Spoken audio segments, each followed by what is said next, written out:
আসসালামু আলাইকুম ভিউয়ার্স, কেমন আছেন? আশা করি সকলে অনেক অনেক ভালো রয়েছেন। তো বহুদিন পরে একটি ভিজিটিং কার্ড ডিজাইনের পিএলপি ফাইল আপনাদের সঙ্গে শেয়ার করতে চলেছি। খুব সুন্দর একটি ভিজিটিং কার্ড ডিজাইন আপনাদের সঙ্গে শেয়ার করব। তো সবাই মনোযোগ সহকারে ভিডিওটি সম্পূর্ণ দেখবেন। কীভাবে সেটআপ করতে হয়, আপনার নিজে কাস্টমাইজ করে নেবেন আপনার মন মতো করে এই ভিজিটিং কার্ডটি, সেই প্রসেসটাই আমি আপনাদেরকে দেখাবো।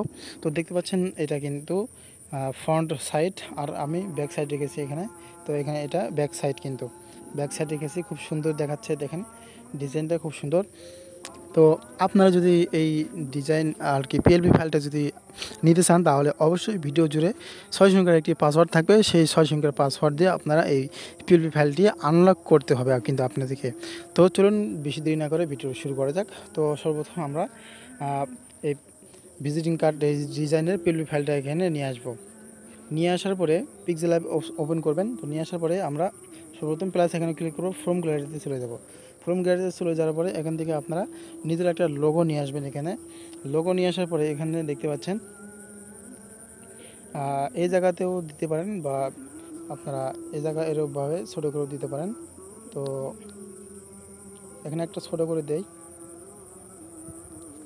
আর পাশে এই জায়গায় একটা আমরা দেব। খুব সুন্দর দেখাচ্ছে।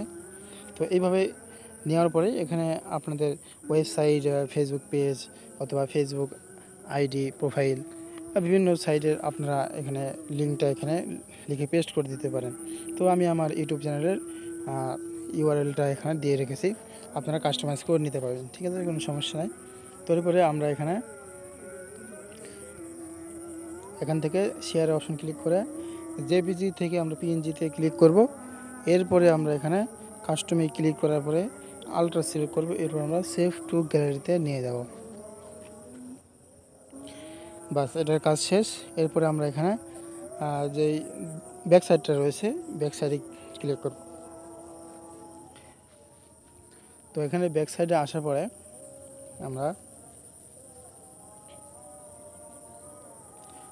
তো এখানে প্লাস আইকনে ক্লিক করবেন। প্লাস আইকনে ক্লিক করার পরে এখান থেকে ওই সেমভাবে আপনারা লোগোটা নিয়ে আসবেন। নিয়ে আসার পরে এইরকমভাবে এখানে আপনারা কোনায় বসিয়ে দিবেন। তো এরপরে এখানে কিছু সেটিং রয়েছে।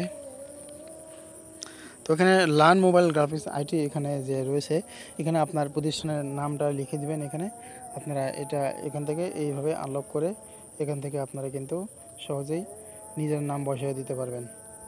ঠিক আছে। তো এরপরে এখানে কয়েকটি আইকন বসিয়ে দেবো আমি।